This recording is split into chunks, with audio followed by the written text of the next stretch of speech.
everyone, and welcome to Timeless with Julie Hartman Live. I'm Julie Ruth Hartman, joined by Sean Regis McConnell. Hello, Seanzy. You never... You gotta let I love the middle name Regis. go. I'm never letting it go. I think it's such a regal middle name. It's a great middle name. No, you know why it bothers me? Because it reminds me of my grandfather, one of the greatest men I've ever met. And why would that bother you? It makes me sad because he's passed on, and I miss him.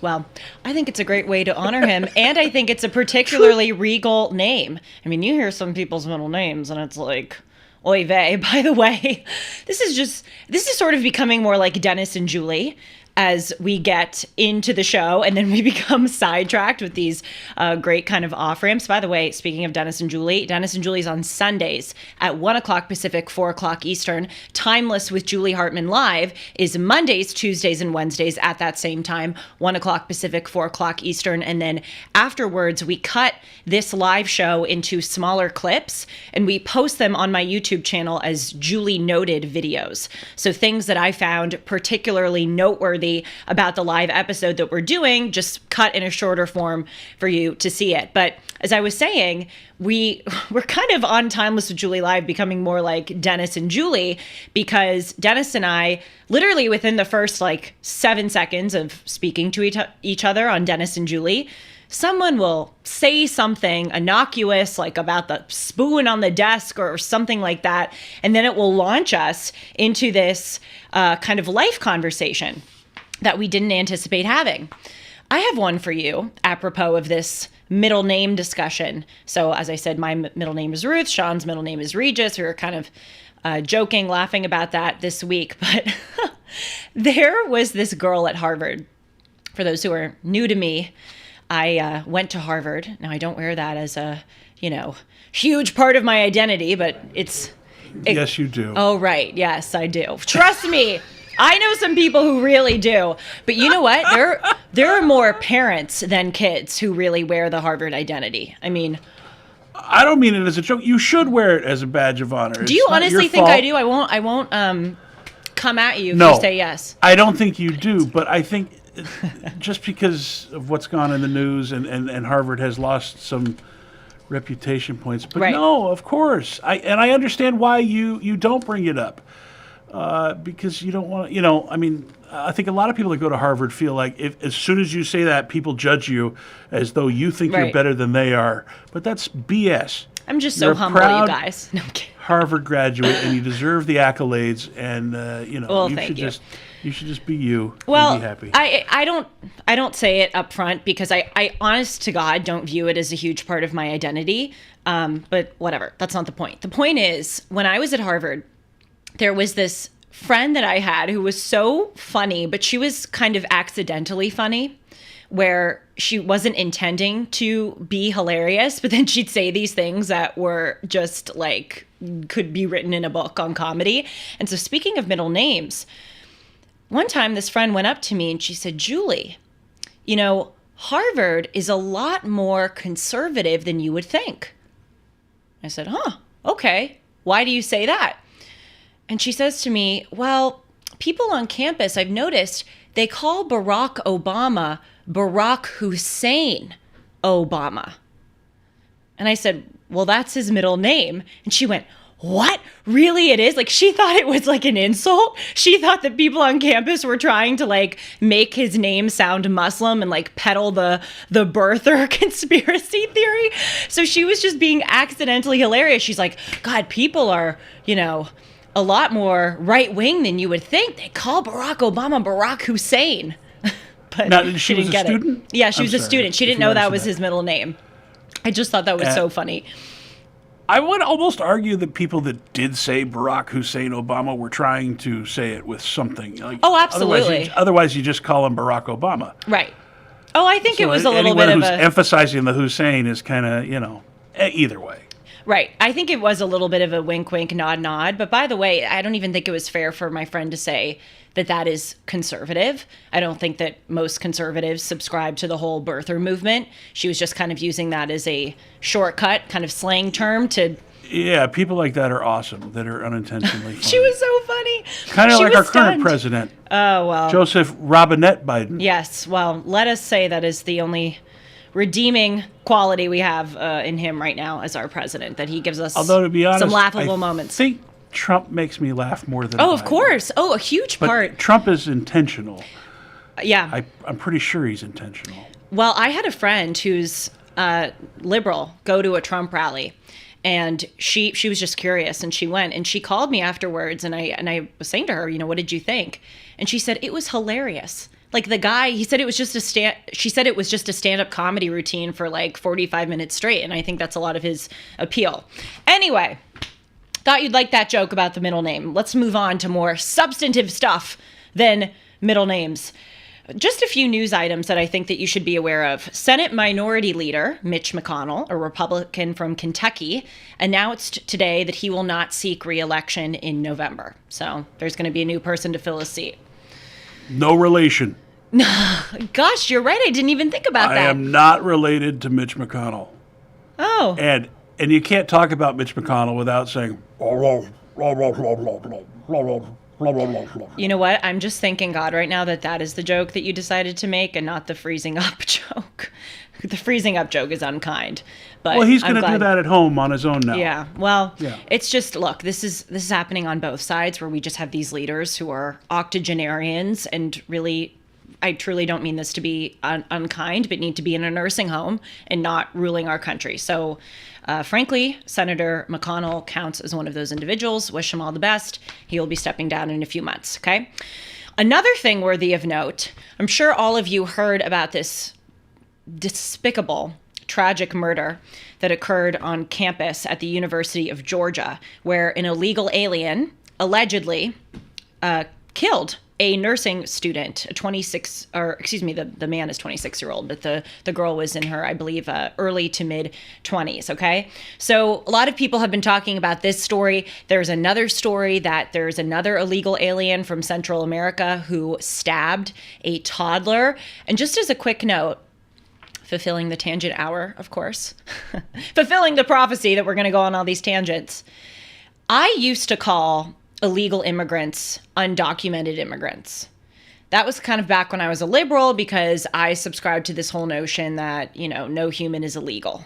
That was me in, 18, 19 years old. And it's stuck with me, even though now I am no longer sort of in that line of thought where I believe that these, terms are so terrible and bigoted. I have kept that just literally like as a matter of habit.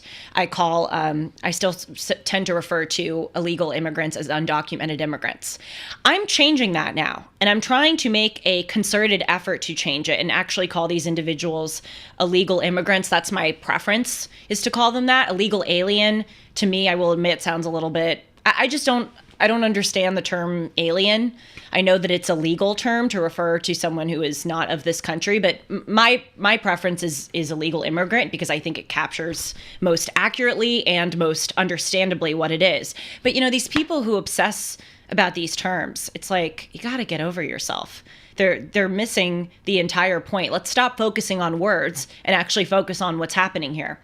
So this 26-year-old illegal alien immigrant stabbed this nursing student. And so the Atlanta Journal-Constitution was one of the mainstream media outlets which refused, speaking of names, to call this individual an illegal immigrant, undocumented immigrant, illegal alien, whatever you want to call it. Instead, as we see right here, the Atlanta Journal-Constitution referred to him as, quote, a 26-year-old Athens man. Do we have a picture of that tweet to put up, or... It's okay if we don't. Take my word for it.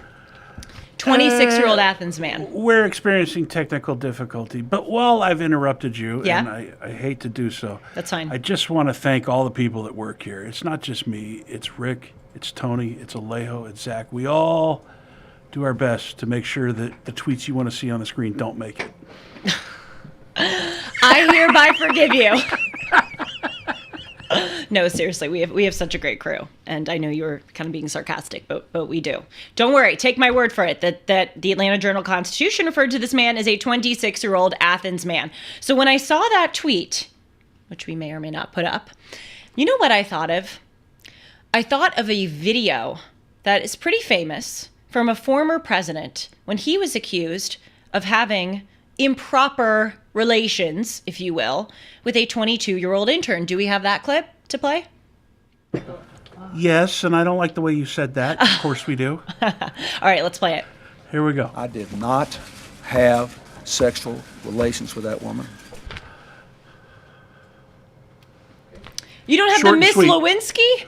I'm kidding. No, that's the main part of it. No, but when I read headlines like this, that is what I think of, because that is really, I think, when we started to see lies of omission in this country become common, or sort of distorting language to kind of half tell the truth but half not tell the truth. So you read here the headline from the Atlanta Journal-Constitution referring to this man as an Athens man, and it's not inaccurate, but it's not the total story. It is hugely important that this person unlawfully entered this country, and also that under the policies of our current president, this individual was released out into this country, and then this individual went on to commit a heinous crime.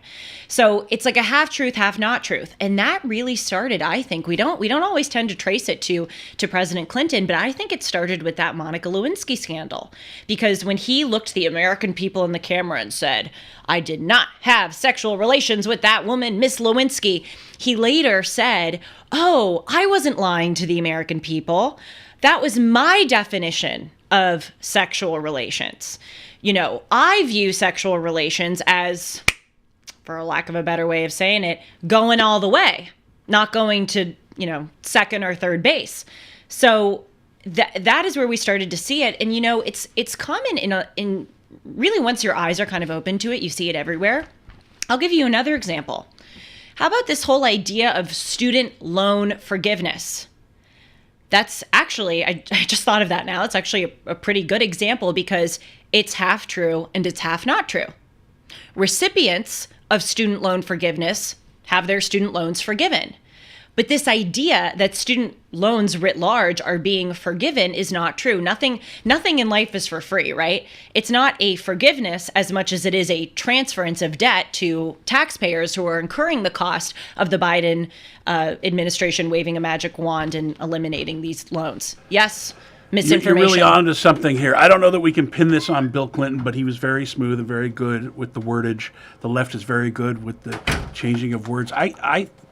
This started with advertising. Once the first guy decided to sell papayas back in the day, he had the juiciest, most tasty papayas. The wordage and the verbiage that's used in advertising to sell people, the words like best-selling or stuff like that. Right. It has gone from advertising into politicians who basically lie without thinking. And that's how we've come up with this changing of the language that is bad for everybody. No, totally. You're right. I look, it's certainly been percolating over time, and I think it's an astute observation that advertising has started it and accelerated it. But I wouldn't underestimate the effect that having the president of the United States say this stuff, lying deadpan to the American people, and then later trying to cover up for that lie by saying, oh, it was just a misunderstanding of language. I think that is when it really became legitimized and made mainstream, especially in politics. So there's the student loan forgiveness example, even gender affirming care. That one actually, to me, isn't so much a half truth. To me, it's not even fully true. When you are giving someone puberty blockers, or when you are amputating their breasts or changing their genitals, you're not affirming their gender. You're actually denying their gender. It would be more accurate to say, gender changing surgeries. And many people dispute the fact that it's care. Actually, many people, myself included, think, especially when that is done to minors, it is hardly care, it is abuse. I'll give you another example, because I've thought about this a little bit. The term pro-choice. That's not entirely capturing what's going on, right? Yes, it's a half-truth. It refers to the choice that the woman has when she is pregnant with the child and she's deciding whether or not she would like to abort the child. But to say I am pro-choice, those who are Brandon Tatum actually makes this statement. I think it's brilliant. Brandon Tatum says, I am pro-life and pro-choice.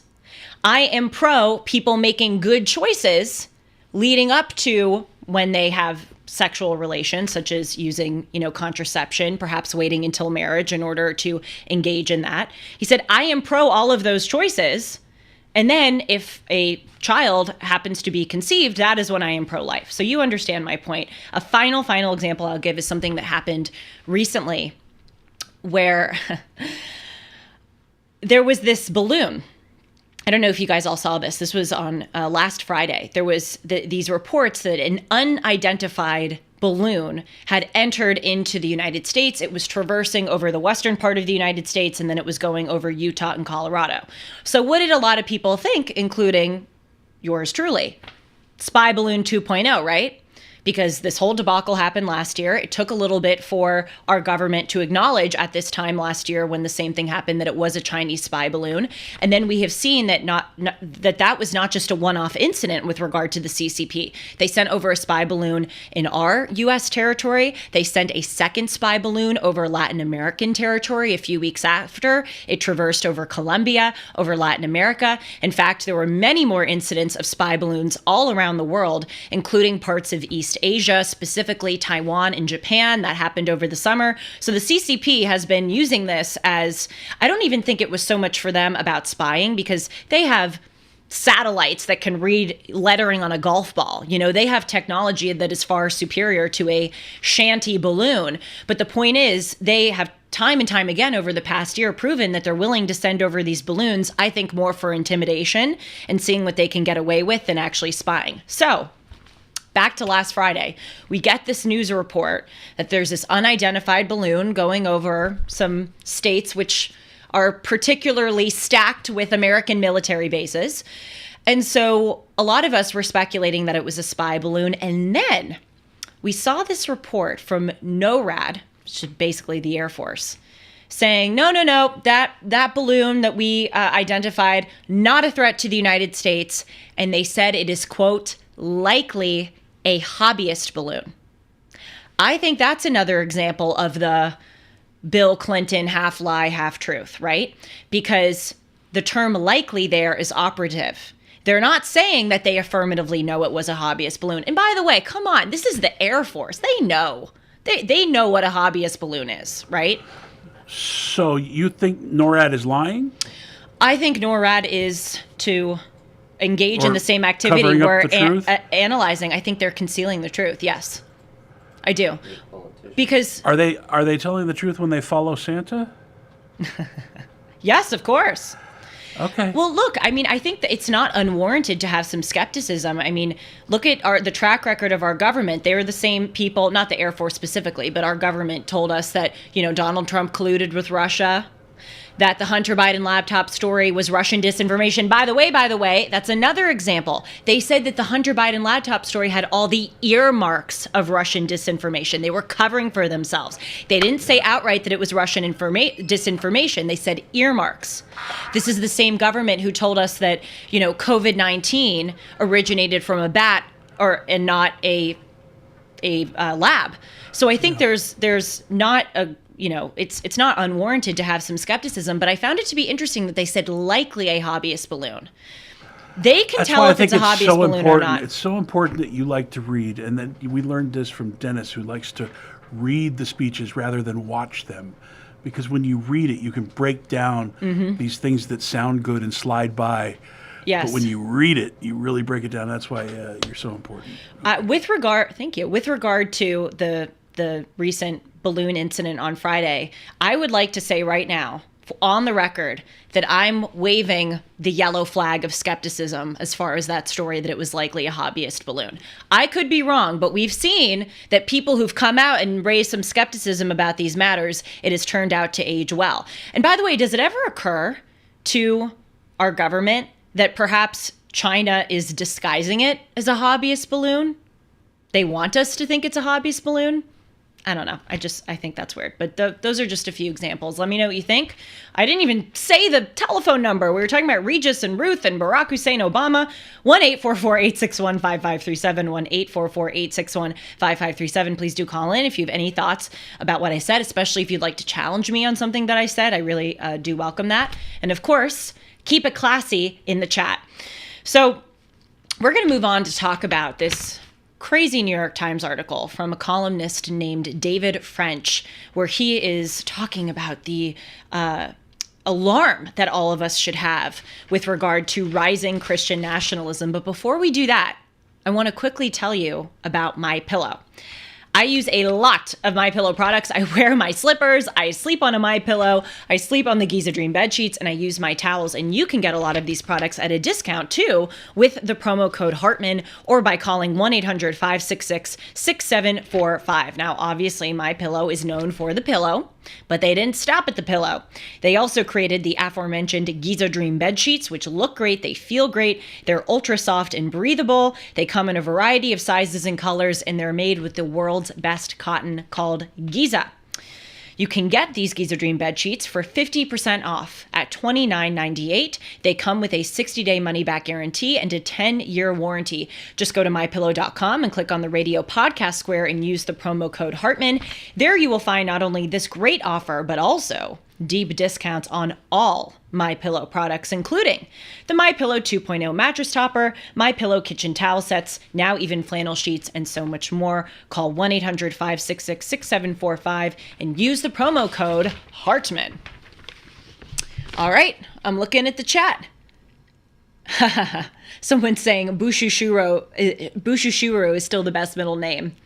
That's the Japanese word that was created when 41, President George H.W. Bush, number 41, had a Herbert Walker. Incident. Herbert Walker, yes, that's Two right. middle names. Yes. Oh, thank you so much. Someone is saying nice jean jacket. J. Crow. Hey, chat, Julie and Co. Is Shanzi related to him? Oh, that's what you were saying about Mitch McConnell. Yeah, Mitch McConnell. Yeah, no, I am not. You know what? I hope I'm not exposing you, but oops, too late. Sean told me the other day when he was voting for, or when he was going to vote for either John McCain or Barack Obama in 2008, he said he wanted to see a MCC in the office, so he voted for McCain. True story. Well, and the other reason was he had served in the military. Yeah. I like seeing servicemen. But nice yeah, guy. there's an MCC in me that wants to see an MCC in the White House. I don't blame you. I think it's natural. I don't blame you. Nothing wrong with that. Representation, am I right? Yeah, but no relation to Mitch McConnell, who had his day and then went way past his expiration date. Yeah. Yeah. All right. So let's talk about Christian nationalism. Dun, dun, dun. We should get all these draconian side effects to talk about. Such a massive threat that the United States is facing. My gosh, it keeps me up at night. So we're 251 days away from the presidential election of 2024, which is undoubtedly going to be a crazy event. But, you know, things are picking up as far as, I think, laying the seeds for certain narratives that people would like to push in anticipation of this showdown. And so it shouldn't be surprising to us that one such narrative that is, poof, just kind of reemerged on the national scene is the prevalence of Christian nationalism. There was a documentary that recently came out by director Rob Reiner.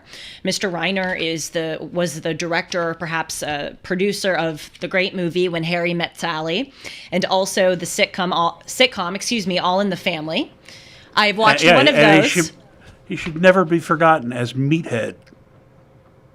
That was his name on All in the Family. So I think it's appropriate that we continue to call him Meathead.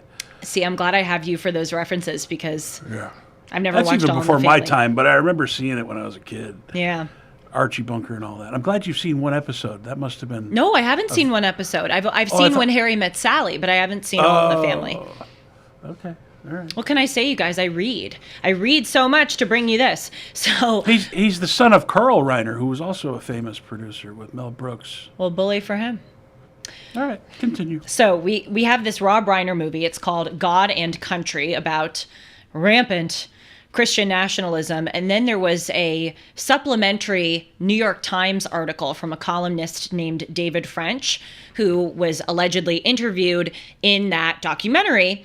And he wrote about the alleged rise of Christian nationalism. So I just want to say before we get into this that it's really amazing that they are profiling this and amping this up as the threat that our nation is facing. As you will see when I get into the analysis of this article, they really do not provide any examples of this threat.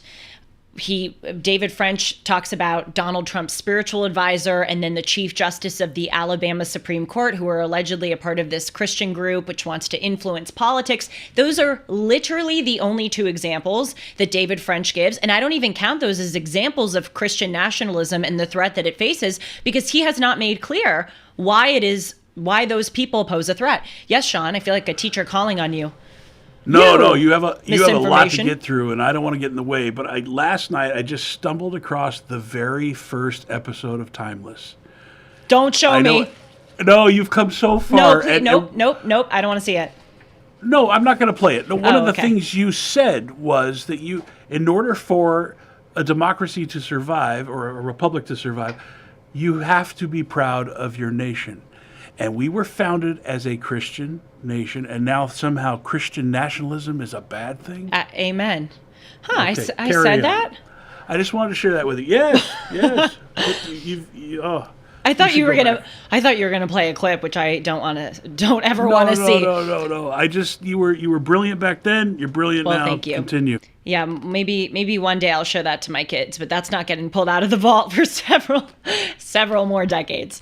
So it really is, though, just so interesting to me that this is the issue that these individuals are profiling. Again, they do not provide any examples of this of this being a credible enough threat so as to threaten our democracy. But it's just unbelievable. I mean, we have over 7 million illegal immigrants who have crossed into our border over 3 years.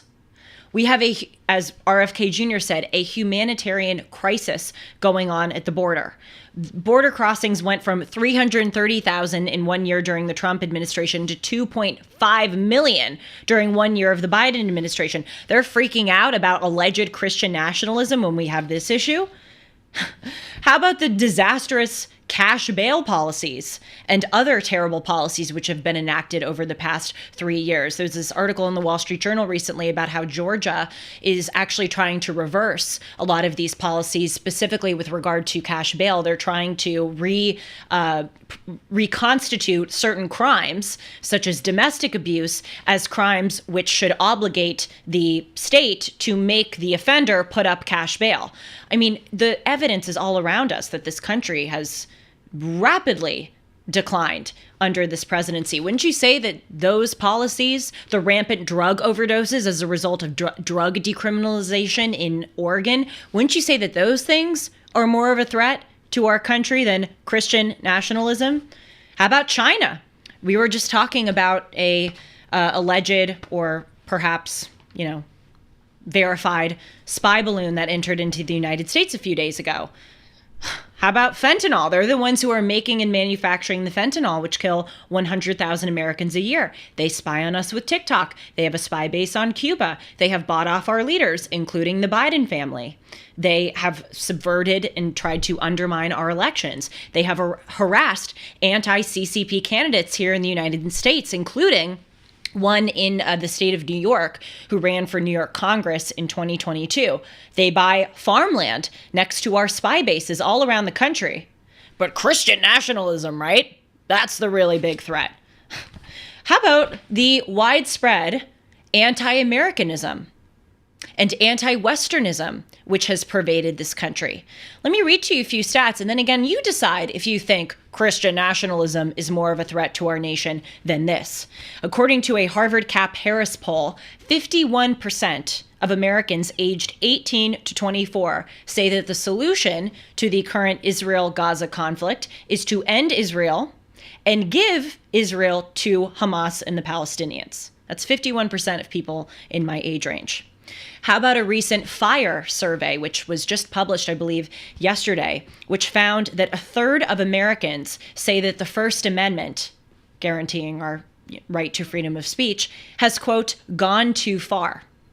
Half of Americans surveyed in this Fire survey say that their community, their country, their state, their university, etc., should, quote, definitely or probably not permit public speech expressing an opinion that they find most offensive.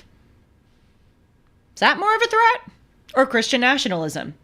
How about what I profiled earlier this week? The insane distortion of our laws in the name of left-wing ideology. There is a bill being proposed right now in the state of Illinois, which would amend the Abused and Neglected Child Reporting Act to say that now the definition of an abused child is someone whose parents will not give them gender-affirming care or abortions when they are a minor.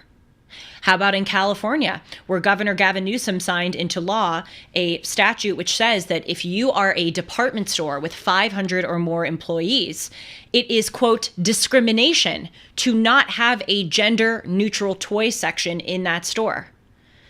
All of this is a terrible threat to the rule of law, to the system that we have here in our country. How about actually discrimination against Christians? We know that there was a FBI memo that was released by a whistleblower who I interviewed on the show named Kyle Seraphin.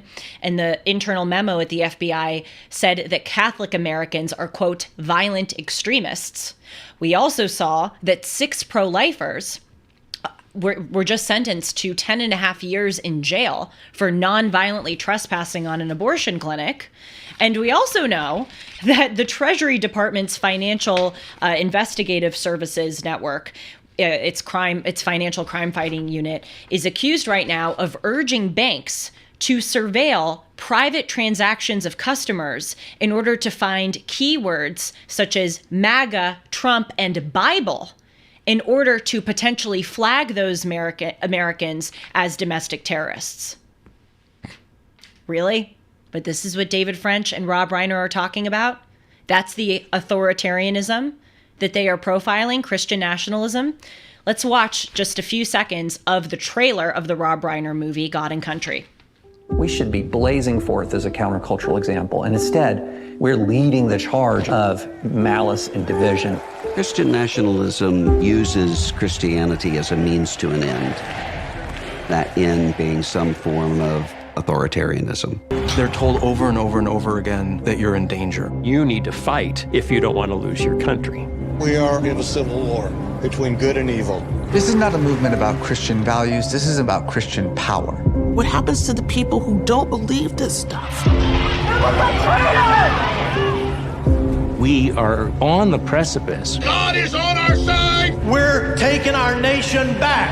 The thing that keeps me up at night is that we lose democracy. Does that seem possible? Yes.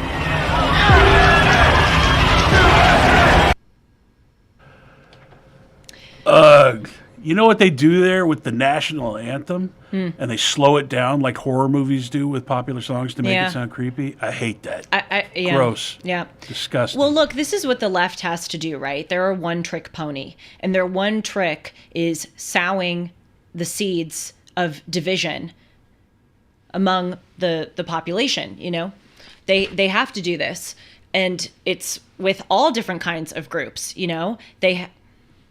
Forgive me, I'm going to let you in behind the scenes, live people. I'm being told that my hair needs to be fixed, and it is spectacularly hard to speak on the left while I'm hearing the other side for on just the a left minute. Side. And please don't forget where you were. Do you see it there? How it's You know what? poofing out I'm a going to little make bit? this a thing. I don't see where it's poofing out a little bit. Well, you've got us all paranoid now because of the eye thing, and now we're worried. There, good. Please All right. continue. Sorry, everybody. No, it's a good behind-the-scenes stuff. But this is really the prerogative of the left. They are a one-trick pony, and their one trick is dividing Americans, you know, creating all of these artificial factions, and then making people think that certain threats are greater than they are. And we saw this, you know, in the 2020 election or the lead up to the 2020 election. We saw that they were saying, you know, America is systemically racist. George Floyd's death indicates that there is this widespread, insidious desire among law enforcement to target and kill Black Americans. And we, the left, are going to be the saviors of this systemic racism. We even see it now, where they say, oh, well, there are all these conservatives who want to take us back 60 years and repeal women's, rights to vote and women's rights to work. And it's just, I'm so sick of that game. They literally have one trick. And this is the trick. I would love for them to argue based on the merits of their positions, the merits of their open border policies, the merits of their drug decriminalization and abolishing cash bail policies, their economic policies, their inculcating into kids radical gender theories, those policies. Argue to me based on the merits of your policies. Don't try to appeal to the fact that I'm a woman or, not that I'm Black, but that someone's Black or someone's LGBTQ or someone's afraid of Christians. Find another damn trick. How about meritocracy?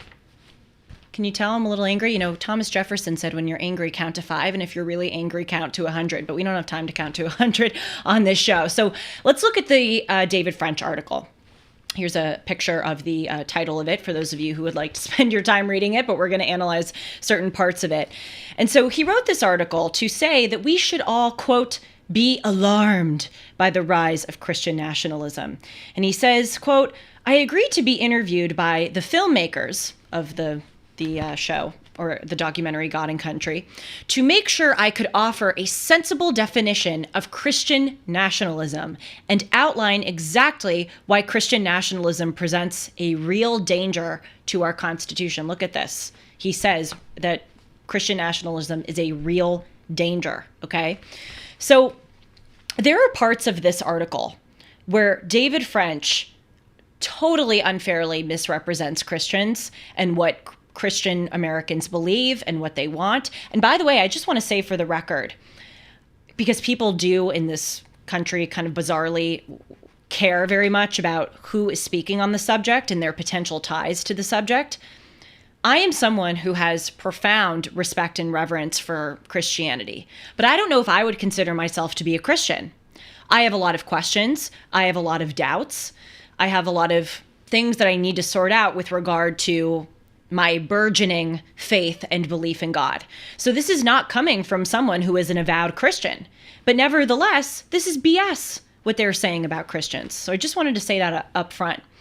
So in addition to David French misrepresenting what Christians believe, I would like to contend that for most of the article, when he's providing these definitions about Christian nationalism, he's actually just explaining what Christianity is. But he's ascribing it to this Christian nationalism and slapping on all of these crazy labels that, it's something that we ought to be afraid of. But really what he's describing is just Christianity. So let's take a look at his definition of what Christian nationalism is. This is picture 4. So David French says that it is, quote, it is not Christian nationalism if a person's political views are shaped by the individual's Christian faith, okay? He says, a lot of great people in this country, abolitionists, as well as leaders of the civil rights movement, were Christians. But he says, quote, rather, Christian nationalism is the belief that there should be Christian primacy in politics and law. Okay, so that's his definition, Christian primacy in politics and law. But here's the thing. He doesn't give any examples, right, of what this means in practice. Certain individuals who are Christian nationalists and examples of how they are trying to bring about this Christian primacy in politics and law. But I've got some news for him. We already have Christian primacy in our politics and law. Not really so much in our politics, but certainly in our law. And amazingly, David French goes on to say that if, quote, Christian nationalism were to take hold, it would both upend our Constitution and fracture our society. This thing is so funny because he's saying if it were to take hold, it would fracture us. But again, I've got news for him. It's already taken hold. We already have Christian primacy in our laws. And in fact, as Shanzi was saying earlier. It is the very fact that we have Christian primacy in our laws that makes us the most tolerant, prosperous, diverse nation to have ever existed on the face of planet Earth. Does that mean that we're a perfect nation? Of course not. But we are by far, in a way, the best, most inclusive nation that has afforded the greatest standards of living and equality and respect for all people that has ever existed in the history of mankind. And so this is what's really amazing about this situation with David French and so many other people in our country. And we just saw it with the stats that I was reading to you from the Fire survey, where people are saying that a third of Americans think that our First Amendment rights have gone too far. People don't understand what our country is.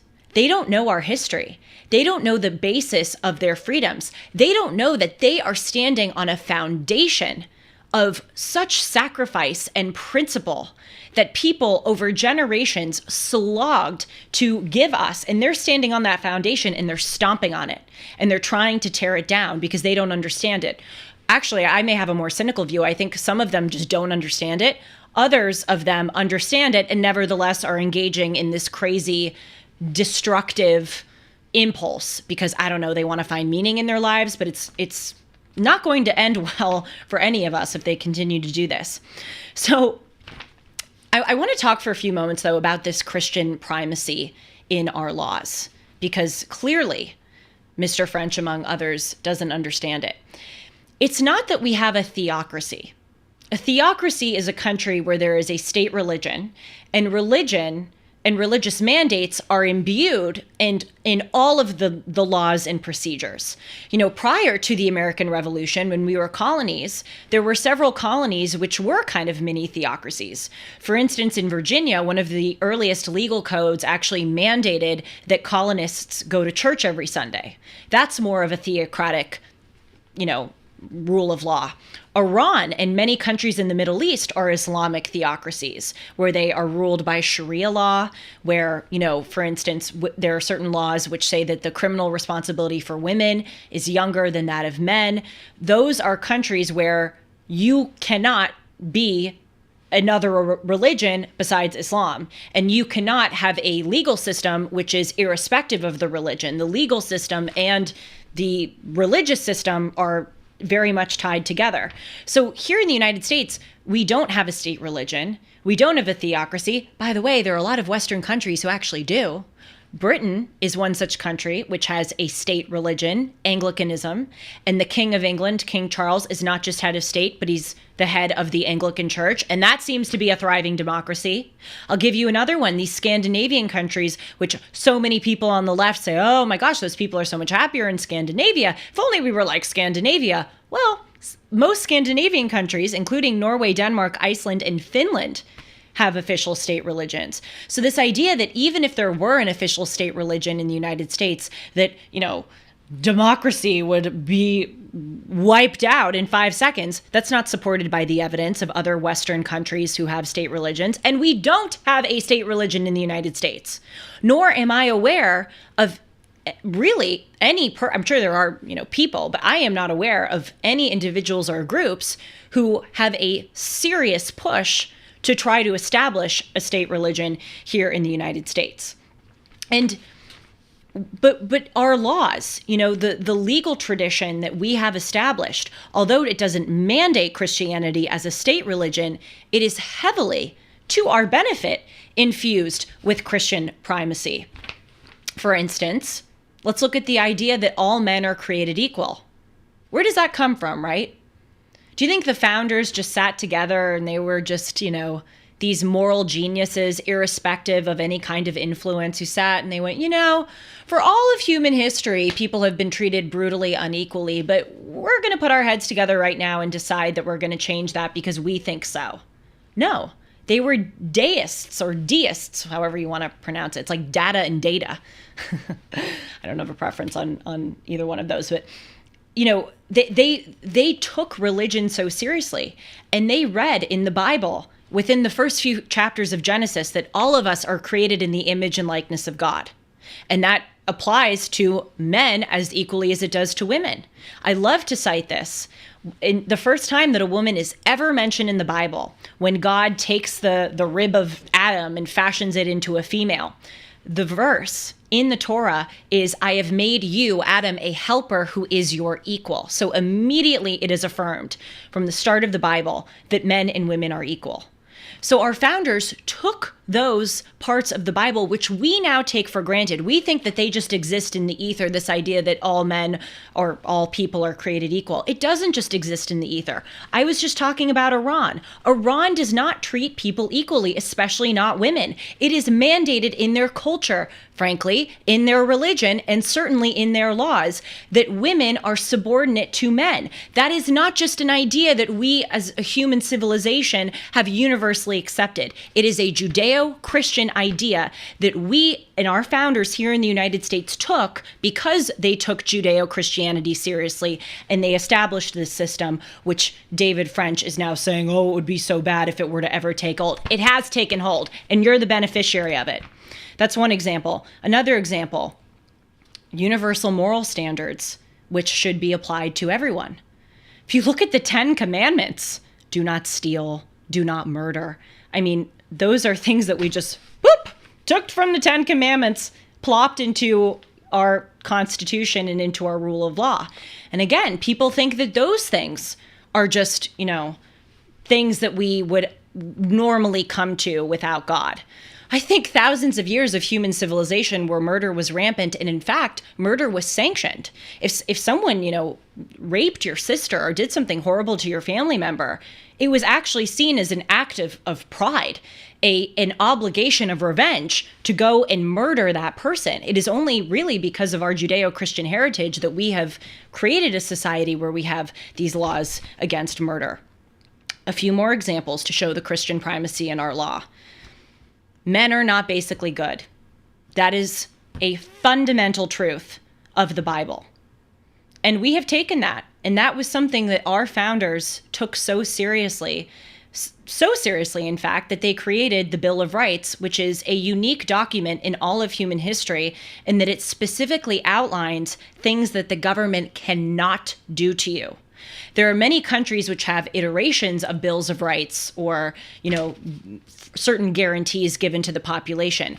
But the wording of ours is so spectacular because it's worded as, nor shall Congress make any law against freedom. It is not ambiguous. It's not saying people should have a right to freedom of religion. It is saying the government will not take that away from you. And that comes from our idea that people need to be controlled because we are inherently not good.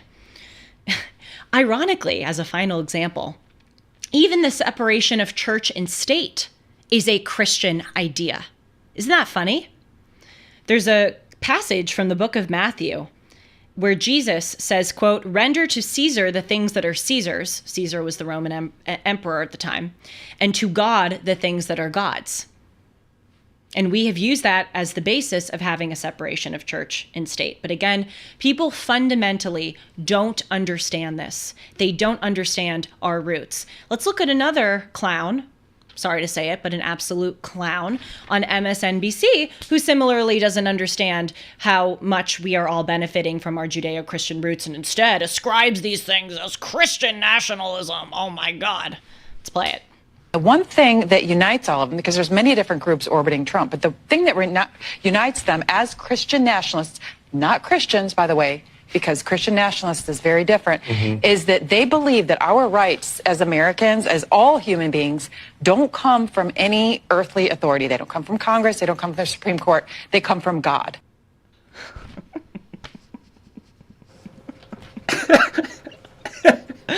You know what?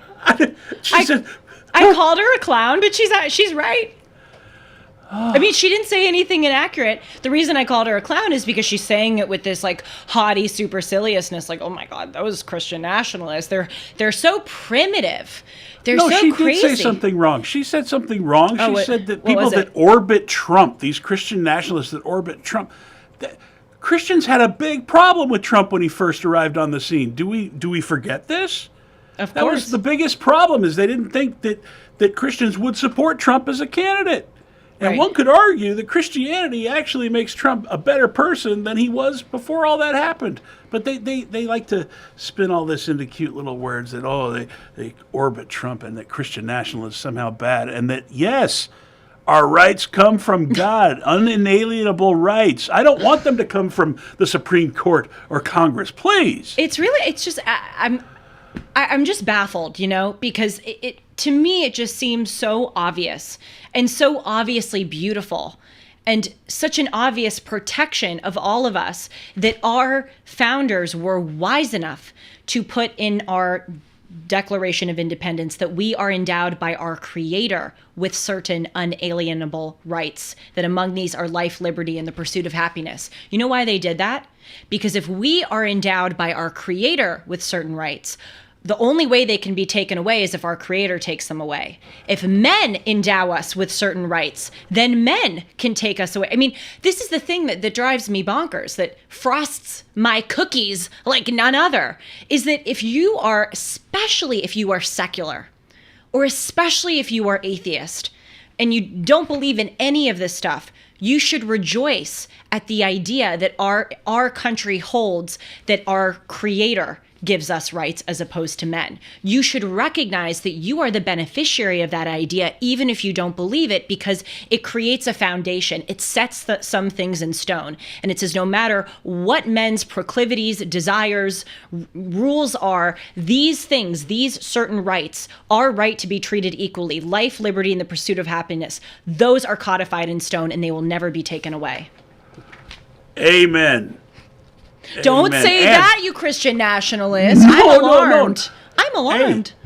Hey, it's fine if you don't believe in God. That's fine. You have the freedom to do that in this country because of the way it was set up. And I don't know who gets the credit with the phrase cut flower ethics. Mm-hmm. But we were based in this, and the meaning of cut flower ethics is that once you take a flower out of the ground, it slowly dies because it's not rooted in the base, which is Christian nationalism, which is why we are important, and you have the right to speak out against it and be free to do that. But the further we get from that you were talking about it earlier, people forget the history. They don't want to know it, and we become like hobbyist weather balloons. Likely hobbyist weather balloons. And fly away from our grounding. Yes. Which is why we have the rights in the first place. Go on. No, you and others call it cut flower ethics. I call it photocopy ethics, a little modern twist on it, where if you have a document and you take a photocopy of it, the photocopy is going to look a lot like the original. But then you keep taking photocopies of that next document and it fades and it fades and it fades and it fades. We're on like document number 8. We are just barely looking at the print of the original because we don't understand what the original was. And instead, we have clowns, absolute clowns, who go on the opinion pages of the New York Times and MSNBC and give us this distorted idea that the things that have made us beautiful and free are the things that make us ugly and oppressive. And it is going to get ugly and oppressive if more and more people buy into that lie. So you were talking about cut flower ethics, you just said Christian nationalism again.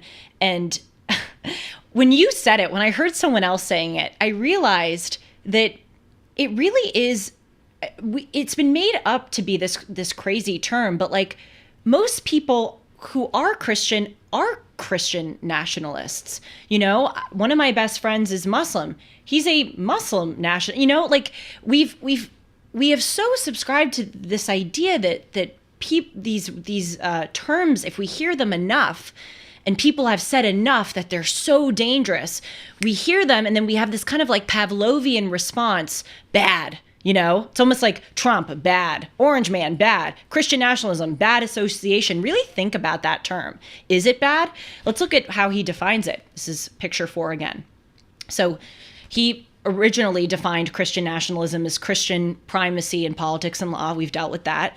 He also defines it as, quote, a cultural framework that framework that blurs distinctions between Christian identity and American identity, viewing the two as closely related and seeking to enhance and preserve their union. And then he says the nation is a central actor in the world historical purposes of the Christian God, according to Christian nationalists. Again, this is what I said earlier. I said a lot of what he describes as Christian nationalism is just American Christianity. But he's saying it's bad. I don't have any problem with what he just said. I think that Christians should view their Christian identity and their American identity as closely related and seeking to enhance and preserve their union. I think Christians do and should view the nation as a central actor in the world historical purposes of the Christian God.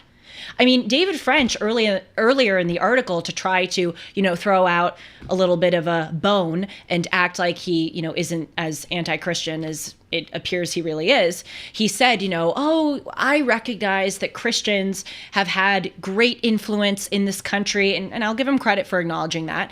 And he said at the beginning, abolitionists during the time of the Civil War were heavily influenced by Christianity, as well as leaders of the civil rights movement. And he said Martin Luther King Jr. was a Baptist minister. Well, don't you think those people, quote, viewed their Christian identity and American identity as closely related? Don't you think those people, quote, saw the nation as a central actor in the world historical purposes of the Christian God?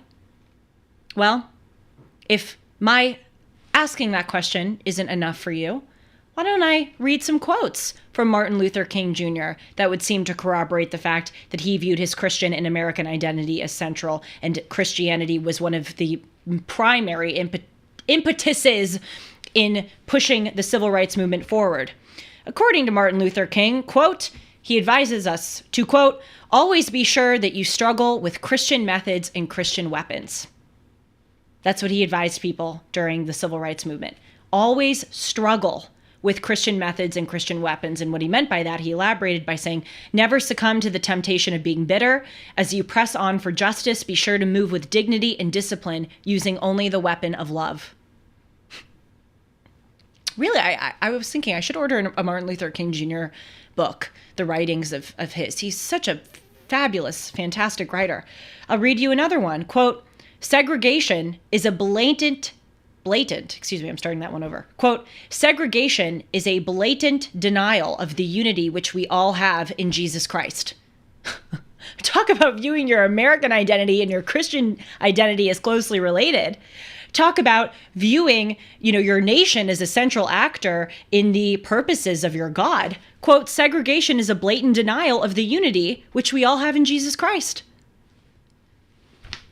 And David French thinks this is a bad thing, viewing life this way. By the way, quick recommendation of a book. 100 Bible verses that made America. It wasn't just abolitionists. It wasn't just leaders of the civil rights movement. This book is so spectacular in showing the many different ways from our founding until now that people have been positively influenced by the Bible. Just to give a few examples, they have these chapters on the various prayers that President Lincoln said before he went to bed every night, the parts of the Bible which he heavily relied on as he was, the leader of our country during the Civil War. They also talk about the way that the Bible influenced FDR when he was president of the United States during World War II. I would really encourage Mr. French to read this book and then come back to me and tell me if he thinks Christian primacy in politics and law and tying American and Christian identities together has been a net positive or a net negative with regard to the history of our nation. And then just a quick final definition here before we move on to the, I promise, quick next part. He says, this is picture 5, he gives another definition, which again, I don't think is so bad. And he's quoting a Christian group, which is their definition of Christian nationalism. It's when, quote, public life is rooted in Christianity and its moral vision, which should be honored by the state and other institutions, both public and private. And he calls this, David French calls this, quote, an extraordinary and ominous ideological statement. Well, my question for him is, well, what do you want? I don't understand. What is your alternative? Do you want the country not to have Christian values? Do you not want our public life to be rooted in Christians' moral vision? Because let me tell you, you think it's going to be so good if it's not rooted in Christianity's moral vision? You come back to me when that happens, and I have a feeling that you will be begging, praying for a return of Christian nationalism. And then he gives these examples, or he tries to give these examples of these alleged Christian nationalists who are posing such a grave threat. He talks about Donald Trump's spiritual advisor, Paula White, and the Chief Justice of the Alabama Supreme Court, Tom Parker. And he says that these people are a part of the 7 Mountain Mandate. And here's a critical component. David French says that the 7 Mountain Mandate tells its adherents to rule over 7 areas of our country: government, media, politics, etc. I looked up the 7 Mountain Mandate, and it doesn't advise them to rule. It advises them to try to reach and influence those 7 areas of the country. That's according to generals.org. Got to know your facts. So finally, I just want to talk about when David French starts talking about identity politics, because I hope that we've already established that his idea of Christian nationalism is really just Christianity, and it really is beautiful, and it really is a guarantor of our freedoms, and it certainly does not pose a threat to our Constitution or is not cause for alarm. But there's another really important part of his article where he's talking about identity politics, and he is lamenting the existence of Christian identity politics. Let's look at this, picture number 9. He laments the fact that, quote, "The use of Christianity as an unofficial but necessary qualification for office is a routine part of politics in most church-going parts of America." He's saying that like that's a bad thing. Well, I may be crazy, but I remember an instance quite recently where something like this happened, where there was a unofficial but necessary qualification for an office. Shall we go back and remind ourselves? Video 10. The president now promising his nominee will uphold Breyer's legacy, and he's vowing to fulfill his campaign pledge to nominate the first black woman to the Supreme Court. Person I will nominate will be someone with extraordinary qualifications, character, experience, and integrity. And that person will be the first black woman ever nominated to the United States Supreme Court. It's long overdue in my view. I made that commitment during the campaign for president, and I will keep that commitment. So it's bad if Christians would like to see a Christian in office as a unofficial but necessary qualification for that individual in politics. But it's totally okay if a black person or an LGBTQ person wants to do the same. This is the problem. We are now in a country where for some groups, identity politics is heavily encouraged and in fact sometimes mandated. And then for other groups, it's forbidden and completely discouraged. You cannot run a nation on that. You cannot run a nation on telling people if you aren't white and aren't Christian, your group identity has to be paramount. But if you are white and you are Christian, you can't ever think in terms of your group identity. You literally cannot have a society based on those conflicting principles. Let's read just a final quote of what David French said on this identity politics subject. He said, quote, "But what is Christian identity politics but another form of Christian supremacy? Well, is black or LGBTQ or a woman or feminist or, immigrant identity politics forms of supremacy of those groups? Would he say the same thing about black identity politics, for instance? I don't think so." He goes on, quote, "How does Christian identity alone make a person a better candidate for office? After all, many of the worst actors in American politics are professed believers. Scandal and corruption are so pervasive in the church that when people say I'm a Christian, it tells me almost nothing about their wisdom or virtue." Well, look, his point is somewhat taken that just because you're a Christian, it doesn't necessarily mean that you're a good person, right? Dennis and I talk about this a lot on Dennis and Julie, how sometimes religion can be a false god. And there are many religious people who, in the name of God, do things that they claim to be good, but actually aren't. But here's the thing, when he goes, how does a Christian identity alone make a person a better candidate for office? I don't think he would say that if the word was black instead of Christian. He would not say, how does black identity alone make a person a better candidate for office? Maybe he would. I don't think he would. So here's what I want to highlight.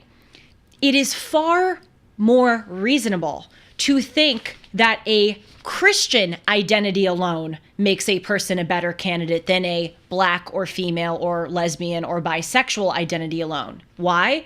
Because you choose to be a Christian. Christianity is a values-based belief. You choose that. You don't choose being black or LGBTQ or a woman. So actually, it is a better indicator if you look at someone who's a Christian as opposed to someone with an immutable characteristic, because it's value-based and it's choice-based. Just saying. And then finally, I know I said last quote, but there's just so many quotes in this thing that I want to throw out to you and show you how ridiculous they are. This one is just really offensive. He is talking more about Christian identity politics and the, quote, intense emotion that many Christians feel. And he says, quote, that fervor can make believers gullible and potentially even dangerous. It's a good versus evil dynamic that can make Christians believe that their political opponents are capable of anything, including stealing an election. I just reject those labels. Intense emotion, fervor, gullible, you know? Of course, there are some individuals, Christians and non-Christians, who fit that bill. But it's painting Christians with one broad brush and saying that all these people are these rabid Trump supporters and they're just blindly following this guy. It's like the Guardian article that we profiled on the show a few days ago, where they said of Trump, quote, he had the faithful eating out of the palm of his hand. That's dog whistling. That's, you know, going, oh, he had the faithful, wink, wink, nod, nod, you know, these Christians who just blindly follow Trump. And the example that he cited is, you know, Christians believe that their political components are capable of anything, including stealing an election. Well, when people raise questions about the legitimacy of the 2020 election, it's not because they're blindly following their deity, Trump, and whatever that guy says. It's because they have a brain in their heads and they saw what happened in the lead up to the 2020 election, and it was shady. They saw the State Farm Arena where they sent the poll workers who were Republican home, and then they pulled out the ballots and started putting ballots through the machines. They saw that Mark Zuckerberg gave $450 million to privatize election procedures, which amended, among other things, signature requirements and identification requirements in various states. They saw that big tech suppressed conservative content, including the Hunter Biden laptop story. So this is just a crazy idea, and it's bigoted, in fact, to go, oh, these gullible Christians are just following their deity. Come on, give me a break. So in closing, you know, the thing about people like David French and Rob Reiner is that anti-Christian sentiment, and I think anti-Christian bigotry, is not just acceptable, but it is compulsory in these circles that these individuals run in. In order to be a columnist at the New York Times and go to the film festivals and be a part of the left-wing elite in this country, you have to talk this talk. And these people, they want Christian principles when they want it. They want freedom of speech. They want equality. They want religious liberty when they want it. They want separation of church and state when they want it. But then when it makes them a paycheck, they can smear and slimeball Christianity at will. And as I said, I think that they will see what a society looks like that turns away from Christian principles. It's not going to be so good. Thank you so much for joining me. I know that was a little intense, but hope that you found this to be interesting. And please let me know. Bravo. Let me know what you think. Bravo, Julie. Oh, thank you. Bravo. You're just my little... That was so well done. I don't think I'm the only one that thinks that. Thank you. Yeah. Did you want to talk about the thing that I had prepared? Do we have time? I think so. All Sean told me is he has something prepared. I don't know what. It ties in beautifully with Christian nationalism, with the left-wing elite in Hollywood. By the way, I'm glad you used that term because it's not a bad term. You just said Christian nationalism like a positive thing. I'm glad. and it ties in with the MCC. So last night, Gary Sinise, who's one of my favorite actors, and he was before I ever knew his politics or religion, and he is one of the brave few in Hollywood who is actually openly Christian and patriotic. He started the Gary Sinise Foundation. Lieutenant Dan from Forrest Gump or of Mice and Men. He's fantastic. I know you probably don't know who I'm talking about, but Gary Sinise is fantastic. And you can go to the Gary Sinise Foundation to see what he does. They help children of fallen soldiers and first responders, and it's just a beautiful charity.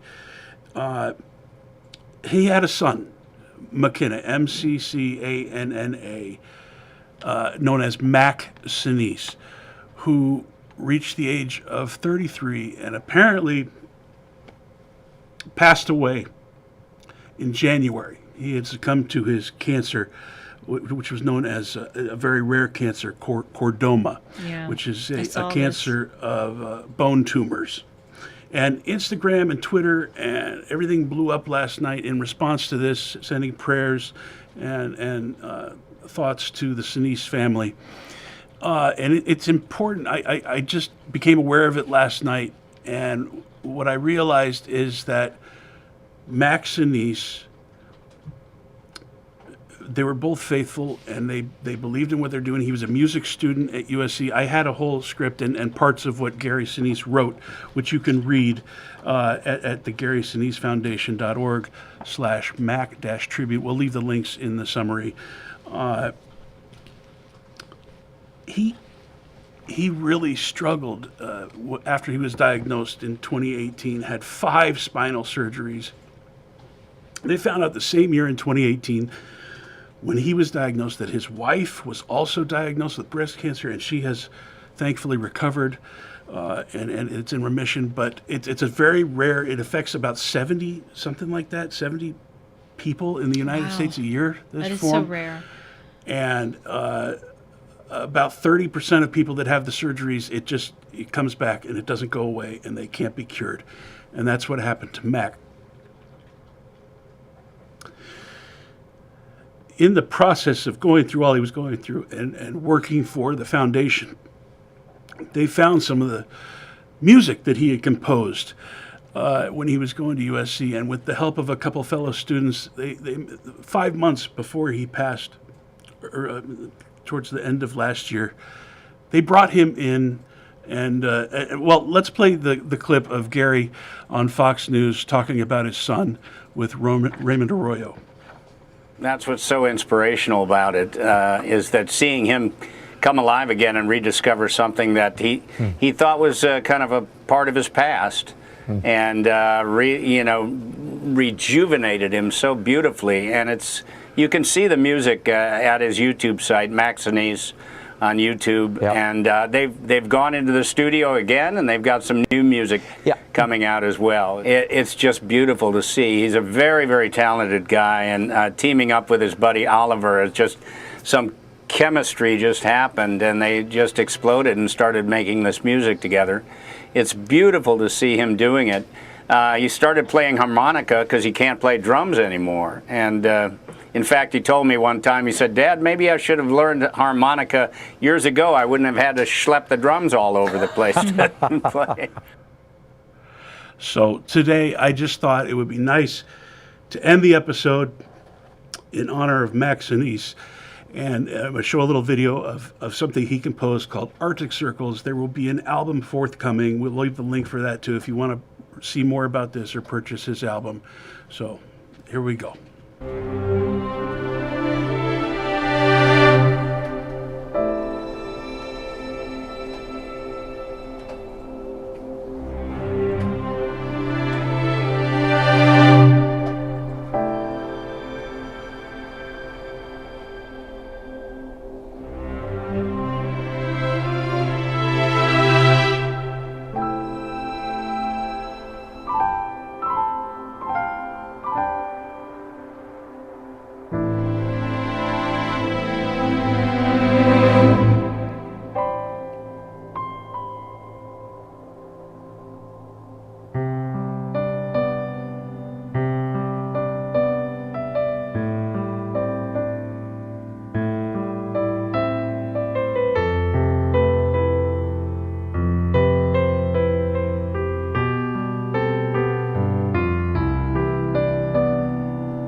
Thank you, everyone.